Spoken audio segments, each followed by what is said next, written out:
Hello, हाय, राधे राधे, जय श्री कृष्णा मेरे प्यारे साथियों।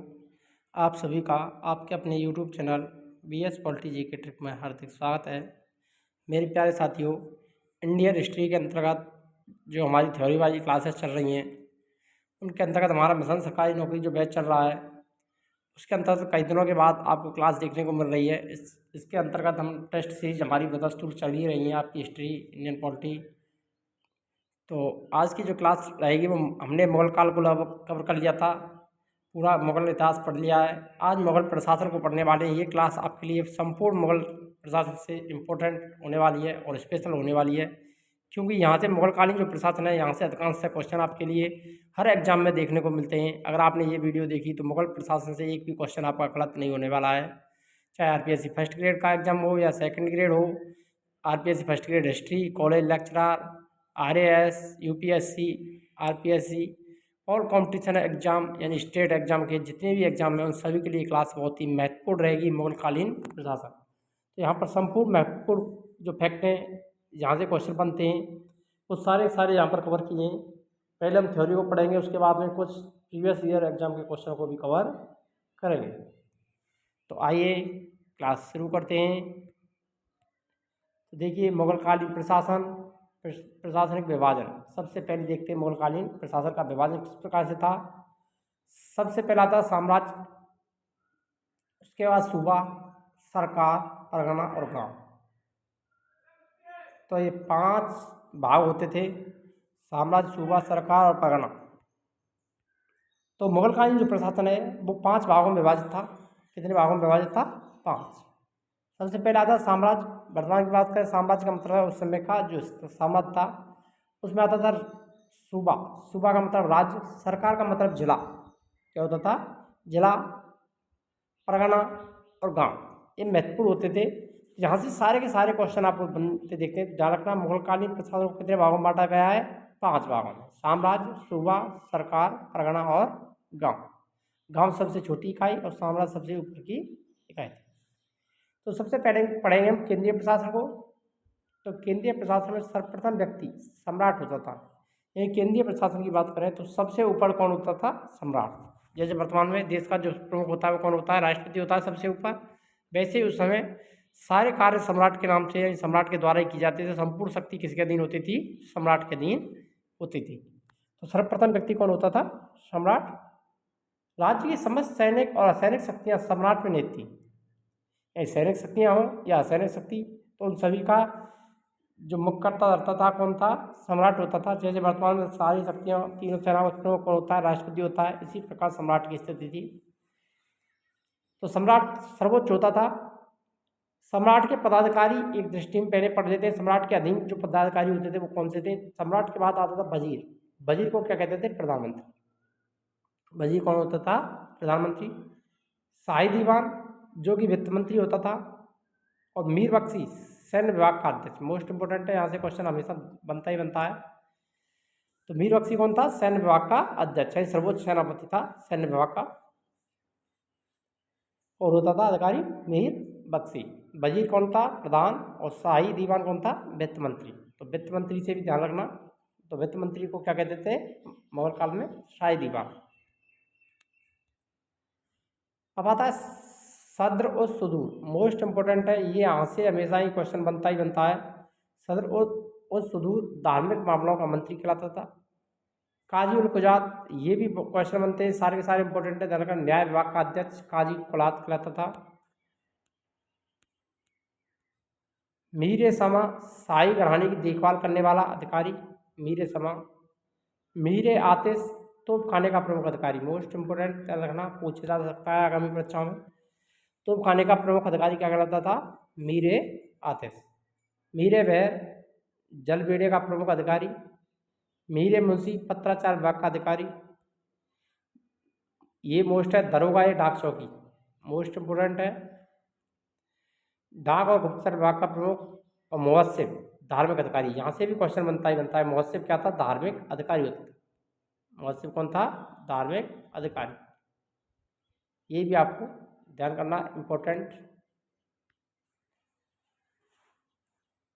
तो मोहसिर धार्मिक अधिकारी, सदरुल सुदू धार्मिक वालों के अधिकारी, काजी उल कुलात न्याय विभाग का अधिकारी यानी अध्यक्ष, मीर समाज शाही घराने की देखभाल करने वाला अधिकारी और मीर आतिश तोपखाने का अधिकारी। यह आपको दरोगाई डॉक्टरों की डाक और गुप्तचर विभाग का प्रमुख अधिकारी। मोहसिर धार्मिक अधिकारी, इनको यहाँ पर आपको ध्यान से देखना और एक ही बार अगर आपने ये पढ़ लिए तो यहाँ से एक भी क्वेश्चन आपका गलत नहीं होगा। ये आगे बढ़ते हैं। अब देखते हैं केंद्रीय प्रशासन। तो केंद्रीय प्रशासन की बात करें, औरंगजेब के समय में असद खान ने सर्वाधिक 31 वर्षों तक दीवान के पद पर कार्य किया। मोस्ट इम्पोर्टेंट है, दीवान के पद पर कार्य करने वाला सबसे लंबे समय तक रहने वाला व्यक्ति कौन था? तो असद खान। कौन था? असद खान, जो किसके समय रहा था? औरंगजेब के। मीर बख्शी द्वारा सरखत नाम के पत्र पर हस्ताक्षर के बाद ही सेना को हर महीने वेतन मिलता था। मीर बख्शी कौन से पत्र पर हस्ताक्षर करता था? सरखत पर। प्रांतीय प्रशासन,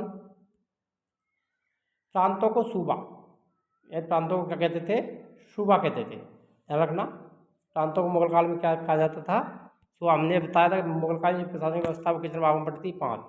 साम्राज्य सबसे ऊपर, उसके नीचे सूबा यानी राज्य, फिर सरकार आता था, जिला, परगना, तहसीलें, फिर गांव। ये आपको ध्यान रखना है। प्रांतों को क्या कहते थे मुगल काल में? सूबा कहा जाता था। प्रांतीय प्रशासन को व्यवस्थित करने का श्रेय अकबर को जाता है। मोस्ट इम्पोर्टेंट है, यानी जो मुगल कालीन जो प्रांतीय प्रशासन है उसको व्यवस्थित रूप देने का श्रेय किसको दिया जाता है? अकबर को। प्रांतीय प्रशासन केंद्रीय प्रशासन का प्रतिरूप था, यानी प्रांतीय जो प्रशासन था वो केंद्रीय प्रशासन का प्रतिरूप ही माना जाता था। यानी जो वर्तमान केंद्र की स्थिति है वही उसी प्रकार से राज्य में भी स्थितियाँ होती है। आता प्रांतीय प्रशासन, प्रांत के पदाधिकारी को देख लेते हैं पहले। सबसे ऊपर आता था प्रांतों में सूबेदार। कौन होता था? सूबेदार। यह सम्राट के प्रतिनिधि के रूप में कार्य करता। मुख्य कार्य कानून व्यवस्था को बनाए रखना, यानी राज्यों या सूबों के अंदर कानून व्यवस्था बनाए रखने का कार्य किसका होता था? सूबेदार का। इसे सैनिक और न्यायिक अधिकार भी प्राप्त होते थे। इसके बाद आता है दीवान। यह प्रांत का वित्त मंत्री था। कौन था? शाही दीवान केंद्र का वित्त मंत्री था और दीवान प्रांत का यानी सूबों का मंत्री था। यह अपने कार्य के लिए केंद्र के प्रति उत्तरदायी था। इसके बाद आता है बख्शी। वहाँ पर पढ़ा था हमने केंद्रीय प्रशासन मीर बख्शी, और यहाँ पर बख्शी। यह प्रांतों में सेना की देखभाल और उनके निरीक्षण के लिए होता था। सद्र, वहाँ पर हमने सद्र और सुदूर पढ़ा था। यह सद्र प्रांतों में धार्मिक हितों की रक्षा करने वाला अधिकारी। काजी और प्रजात वहाँ पर पढ़ा। यहाँ पर सूबेदार के बाद प्रांत का सर्वोच्च न्यायाधीश होता था सूबों के अधीन। थोड़े थोड़े उनसे केंद्रीय प्रशासन से मिली जुली व्यवस्था है यहाँ पर प्रांतों में, इसीलिए प्रांतीय जो प्रशासन था वो केंद्रीय प्रशासन के प्रतिरूप था। उसके अलावा सरकार, जिसको क्या कहते थे? जिला प्रशासन। मोस्ट इंपोर्टेंट है, ध्यान रखना। मुगल काल में सरकार किसके समान होती थी? जिले के समान। यानी सूबों के बाद किसका स्थान आता है? सरकार या जिले का प्रशासन। जिले को सरकार कहा जाता था। प्रत्येक सूबा अनेक जिलों में विभाजित था, यानी प्रत्येक सूबे को कई जिलों में बांटा गया था। अब प्रत्येक जिले के पदाधिकारी को फौजदार, मोस्ट इंपोर्टेंट है, यहाँ से भी क्वेश्चन बनता ही बनता है। यह जिले का प्रमुख अधिकारी। तो मुगल काल में जिले के प्रमुख अधिकारी को क्या कहते थे? फौजदार। और सूबे का प्रमुख अधिकारी कौन कहलाता था? सूबेदार। यह सैनिक अधिकारी होता था। जिले में कानून व्यवस्था बनाए रखने का मुख्य कार्य किसका था? फौजदार। सूबेदार कानून व्यवस्था कहाँ पर बनाता था? सूबों में।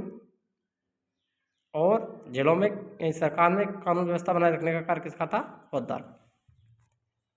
अमलगुजार, मोस्ट इंपोर्टेंट है ये भी। यह जिले का वित्त अधिकारी, मोस्ट इंपोर्टेंट। अमलगुजार कौन होता था? जिले का वित्त अधिकारी होता था। दीवान राज्य का और शाही दीवान केंद्र का। काजी, यह जिले का मुख्य न्यायाधीश था।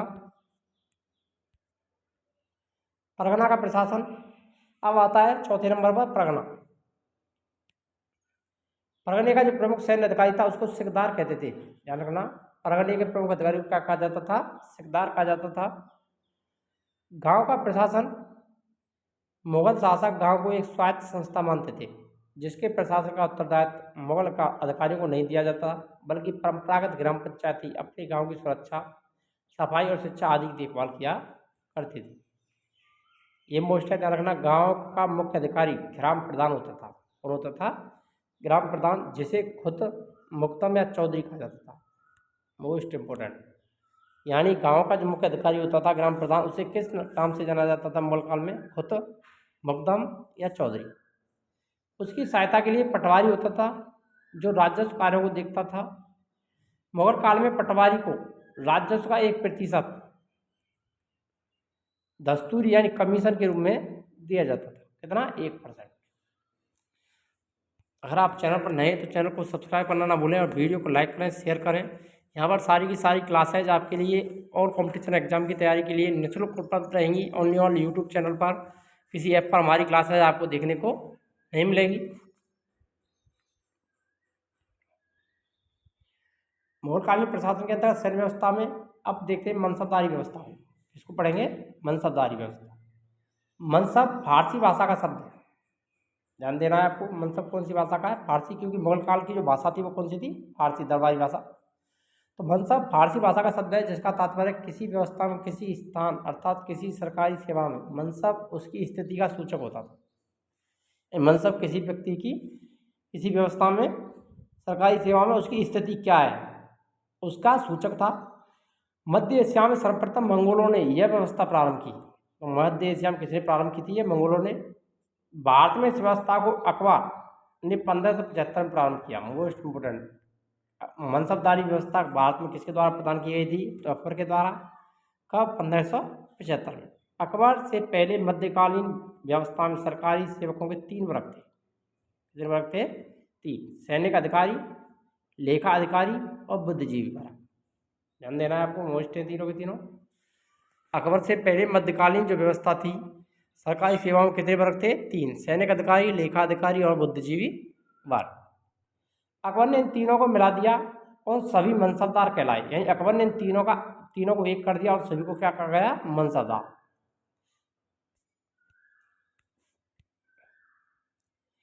मनसबदारी व्यवस्था में 2 मुख्य सिद्धांत थे।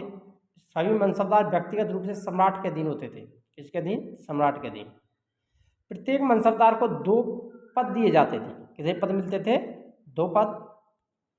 जात पद सबसे मोस्ट और सवार पद, दोनों को ध्यान रखना है, जात और सवार।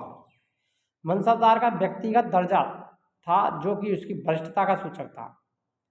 जात पद से उसका वेतन निर्धारित होता था। जात पद से क्या होता था? उसका वेतन भी निर्धारित किया जाता था, जो क्या था? व्यक्तिगत दर्जा, जो उसकी वरिष्ठता का सूचक था। क्योंकि सवार पद, इससे एक मनसबदार को कितने घोड़े और घुड़सवार रखना है यह निर्धारित होता था। किससे? सवार से।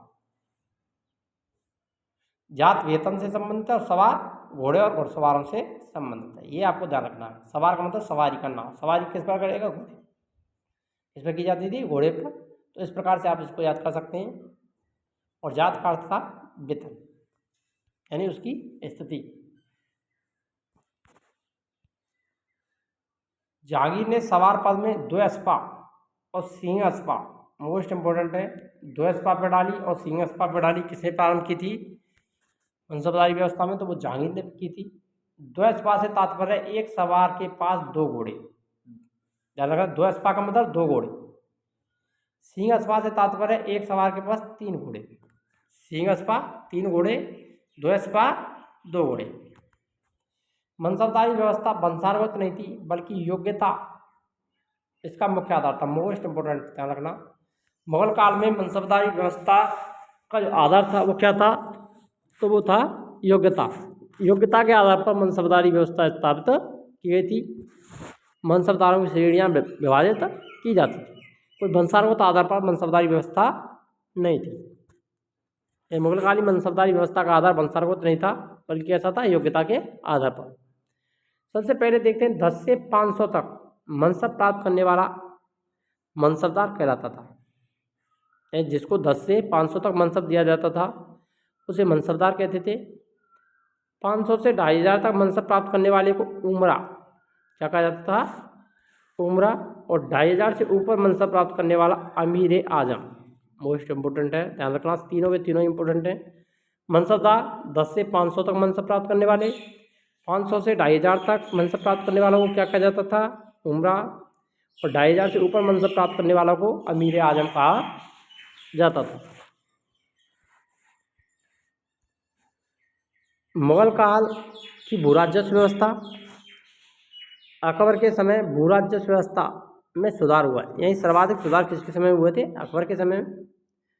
अकबर ने टोडरमल को शाही दीवान के पद पर नियुक्त किया। टोडरमल ने 1580 में आयने देसाला नामक व्यवस्था प्रारंभ की, जो जाति प्रणाली का उत्तम रूप था। यह जाति प्रणाली स्थायी बंदोबस्त प्रणाली का क्या है? एक महत्वपूर्ण रूप था। आयने देसाला पद्धति किसने प्रारंभ की? टोडरमल ने 1580। इसके अंतर्गत प्रत्येक परगने के कानून को यह निर्देश दिया गया, यानी परगने का जो अधिकारी होता था उसको कानून को कहा गया था कि भूमि को 4 वर्गों में विभाजित करें। यही भूमि को कितने भागों में बांटा गया? 4 भागों में बांटा गया भूराजस्व व्यवस्था के अंतर्गत। ध्यान रखना, मुगल काल में भूराजस्व व्यवस्था के अंतर्गत भूमि को कितने भागों में बांटा गया था? तो 4 भागों में बांटा गया था। कितने भागों में? 4 भागों में। सबसे पहले पोलज, परती, चांचर और बंजर। ध्यान रखना, पोलज भूमि क्या आती, परती भूमि क्या आती, चांचर भूमि क्या आती, बंजर क्या आती। यहाँ से क्वेश्चन हमेशा बनता ही बनता है और कई बार एग्जाम में बना भी है, एचएफ में भी बनते हैं और वैसे भी पूछ लिया जाता है। सबसे पहले से पढ़ते हैं पोलज को। पोलज प्रत्येक वर्ष खेती, यानी ऐसी जमीन जिस पर प्रत्येक वर्ष खेती की जाती थी। परती, जिसमें एक वर्ष छोड़कर के खेती की जाए, यानी एक वर्ष के लिए भूमि को खेती करने के बाद खाली छोड़ दिया जाता था, उसके बाद उस पर खेती की जाती थी, तो उसे परती भूमि कहा जाता था। चांचर भूमि, जिसमें 3 या 4 वर्ष में खेती हो, ऐसी भूमि जिस पर 3 या 4 वर्ष तक खेती नहीं की जाती थी, 3-4 वर्ष बाद खेती होती थी। बंजर, जिसमें 5 वर्ष से खेती नहीं हुई हो, यानी बंजर भूमि कैसी थी? जहाँ पर 5 वर्ष से लगभग खेती नहीं हो रही हो, उसको बंजर कहा जाता था। 4 प्रकार की भूमि को बांटा गया था, पोलज, परती, चांचर और बंजर।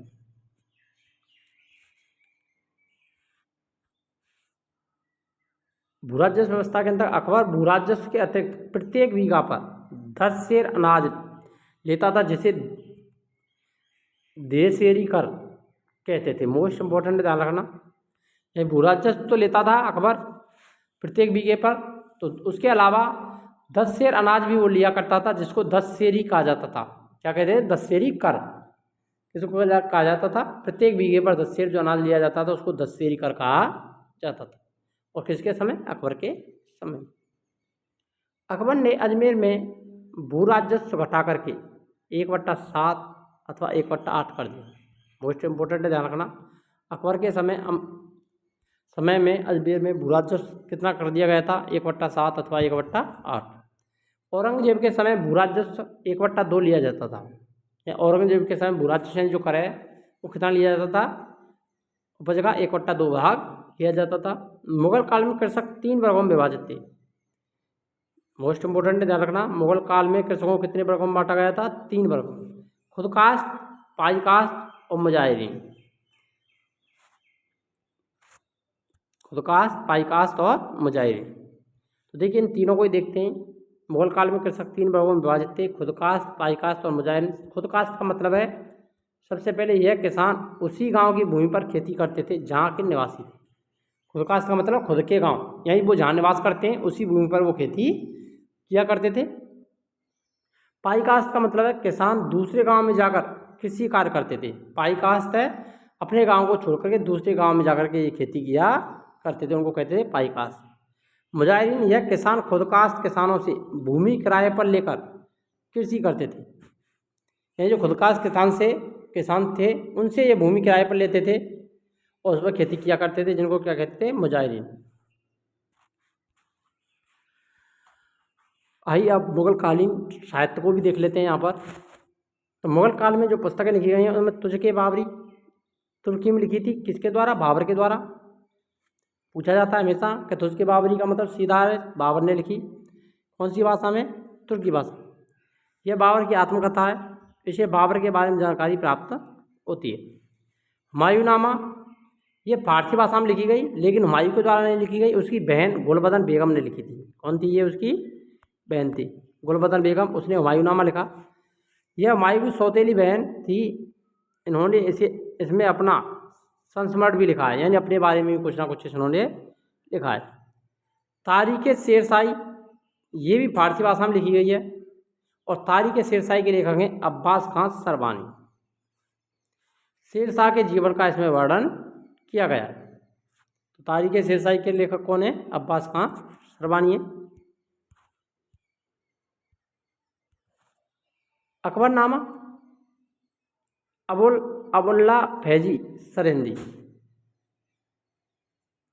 अब्दुल्ला फैजी सरेंदी, ये दूसरी अकबरनामा लिखी गई।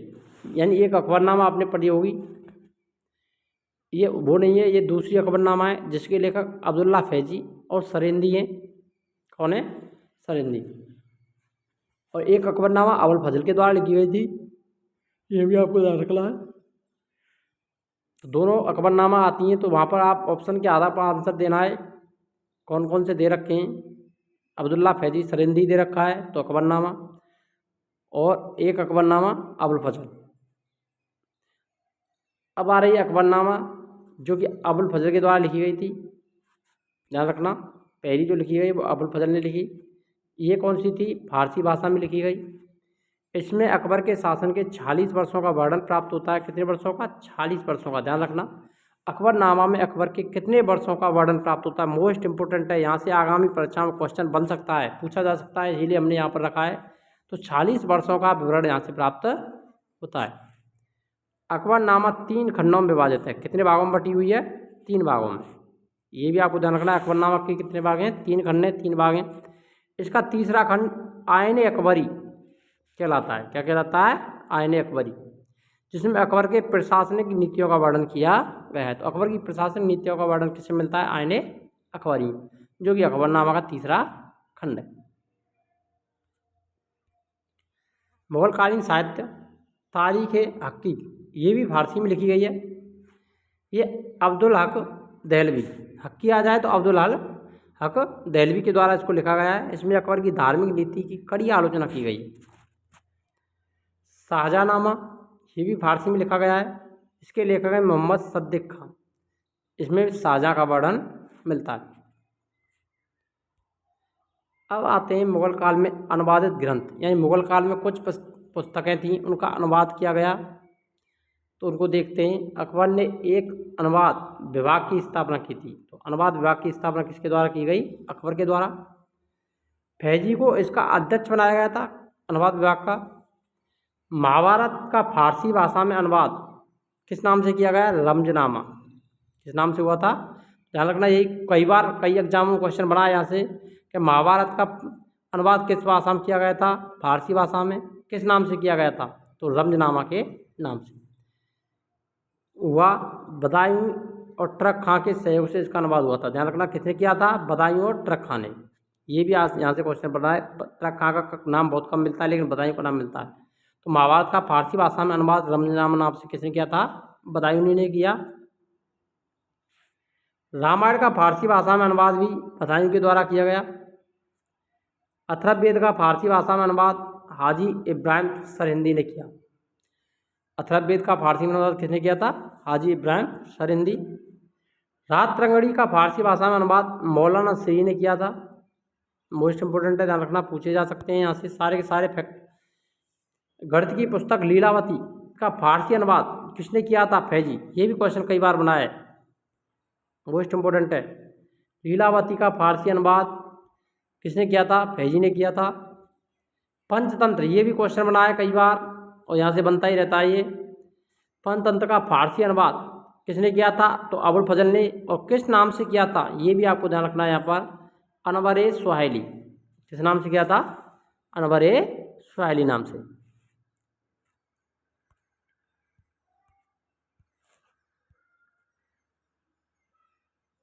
मुगलकालीन प्रशासन के अंतर्गत आप पढ़ते हैं मुद्रा प्रणाली को। यदि अभी तक आपने वीडियो को लाइक नहीं किया तो वीडियो को लाइक करें, शेयर करें, और चैनल पर नए तो चैनल को सब्सक्राइब करना ना भूलें। यहाँ पर सारी की सारी क्लासेज आपके लिए यूट्यूब पर निःशुल्क रहेंगी। तो देखिए, मुगल काल में सोने, चांदी और तांबे की मुद्राओं का प्रचलन था। ये सोने की मुद्राएं भी थीं, चांदी और तांबे की मुद्राएं भी चलती थीं। मुगलकालीन मुद्रा गोल और चौकोर होती थी। ध्यान रखना, विशेषताएं, ये मुगलकालीन मुद्रा प्रणाली की विशेषताएं क्या हैं, ये पूछे जा सकते हैं। तो इनकी जो मुद्राएं थीं वो गोल और चौकोर थीं। इनमें टकसाल का नाम, सम्राट का नाम, जारी किए गए वर्ष का नाम भी अंकित होता था।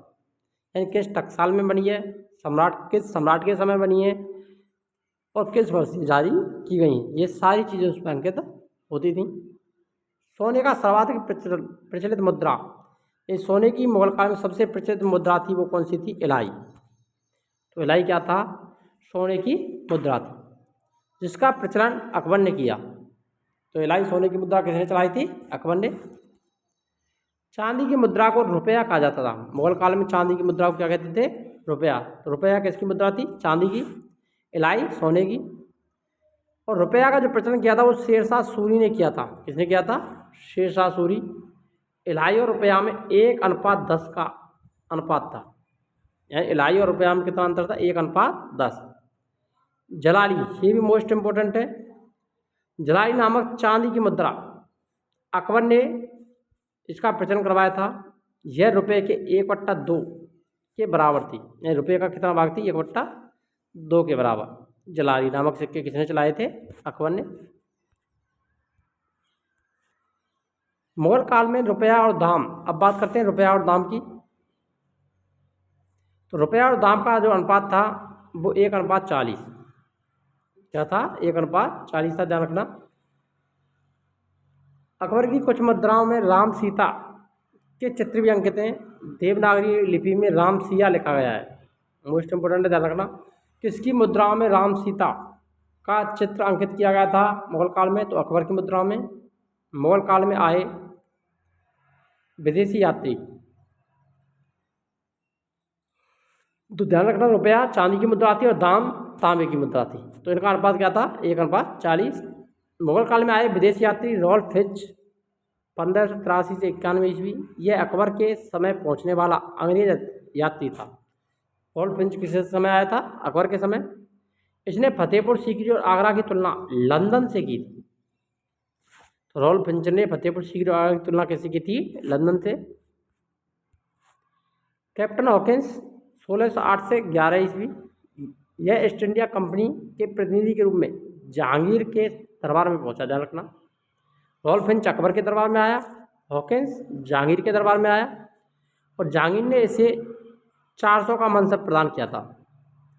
सर थॉमस रो, ये भी जहांगीर के समय आए थे, 1615 से 1618 ईस्वी। यह ब्रिटिश सम्राट जेम्स प्रथम के राजदूत के रूप में जहांगीर के दरबार में आया। किसके राजदूत के रूप में? जेम्स प्रथम के राजदूत। पित्रो डेला वाले 1623 से 26 ईस्वी, यह इटालवी यात्री 1623 में सूरत पहुंचा। इस समय यहाँ का शासक कौन था? जहांगीर। तो ये भी जहांगीर के समय ही आए थे। पीटर मुंडी 1630 से 34, इटालवी यात्री, शाहजहाँ के शासनकाल में भारत आया। तो ये किसके समय आया था? शाहजहाँ की। ट्रेवेनियर, ये मोस्ट इंपोर्टेंट है, यहाँ से क्वेश्चन बनता है। ये भी इटालवी यात्री था जो कि 1638 से 1663 ईस्वी के बीच भारत की 6 बार यात्रा की। कितनी बार यात्रा की थी? ट्रेवेनियर, मोस्ट इंपोर्टेंट पूछा जाता है यहाँ से क्वेश्चन। ट्रेवेनियर ने भारत की यात्रा कितनी बार की थी? 6 बार। कितनी बार की थी? 6 बार यात्रा की थी, 1638 से 1663 के बीच। हीरा के व्यापारी होने के कारण हीरा व्यापार के बारे में इसका विवरण महत्वपूर्ण मिलता है। ये किसका व्यापारी था? हीरा का। मनुची, ये भी मोस्ट इंपोर्टेंट है, यहाँ से भी क्वेश्चन बनता है। 1653 से 1708 ईस्वी, इटालवी यात्री, यहाँ आकर शाहजहाँ के अंतर्गत दारा सिकों की सेना में तोपची की नौकरी कर लेता है और बाद में चिकित्सक का पेशा अपनाता है। बर्नियर, ये भी इम्पोर्टेंट है, ध्यान रखना, मोस्ट इम्पोर्टेंट है। 1656 से 1707 शाहजहाँ के समय में भारत आया और शाहजहाँ के पुत्रों के बीच उत्तराधिकार के युद्धों का श्रेय वर्णन किया है। तो किसने किया था? बर्नियर ने।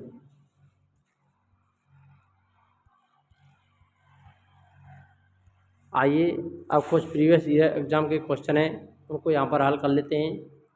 मुगल काल में दीवान कौन था? मुख्य पुलिस अधिकारी, मुख्य न्यायाधीश, प्रधानमंत्री या वित्त मंत्री? तो मुगल काल में दीवान कौन होता था? तो वो था वित्त मंत्री। डी वाला ऑप्शन है वो राइट हो जाएगा। ध्यान रखना, दीवान कहाँ पर था? प्रांतों में। दीवान कहाँ था? प्रांतों में। मुगल काल में दरबारी भाषा कौन सी थी? तुर्की, अरबी, उर्दू, फारसी। तो मुगल काल की जो दरबारी भाषा थी वो कौन सी थी? फारसी भाषा। सी वाला ऑप्शन सही रहेगा। मुगल काल में सेना का प्रधान निम्न में से कौन था?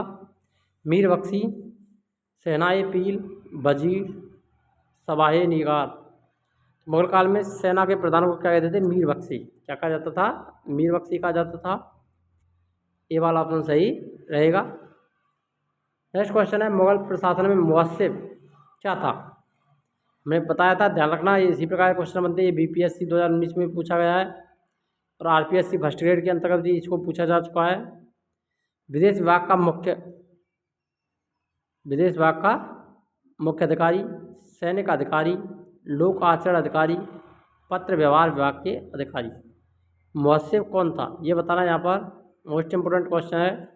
जल्दी से कमेंट करना है। मैंने पहले ही बताया था आपको, ये आपको ध्यान से पढ़ने हैं सारे के सारे।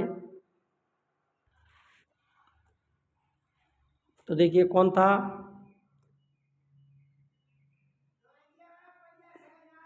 तो ये था मुअस्सिब, धार्मिक अधिकारी है, लोक आचरण अधिकारी। क्या कह सकते हैं इसको? लोक आचरण अधिकारी। सी वाला ऑप्शन सही हो जाएगा, यानी धार्मिक अधिकारी।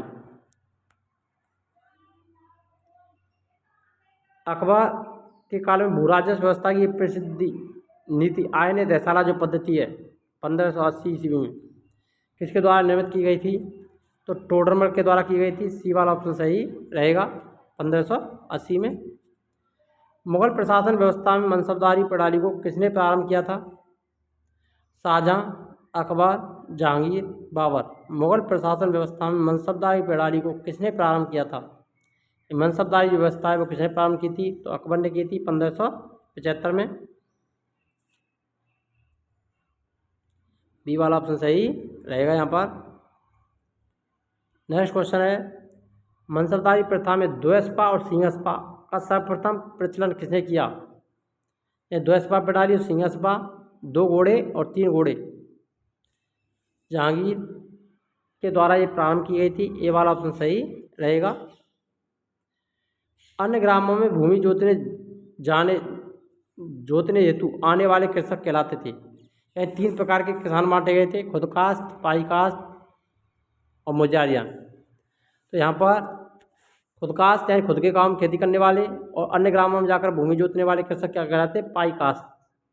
तो ये वाला ऑप्शन सही हो जाएगा। अकबरनामा किसने लिखी?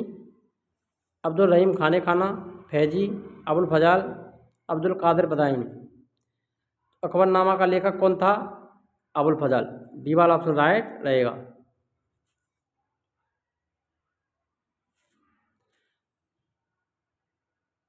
और एक अकबरनामा फैजी के द्वारा भी लिखी है, फैजी सरहिंदी के द्वारा, अब्दुल्ला फैजी सरहिंदी के द्वारा भी लिखी गई थी। ये भी ध्यान रखना है आपको।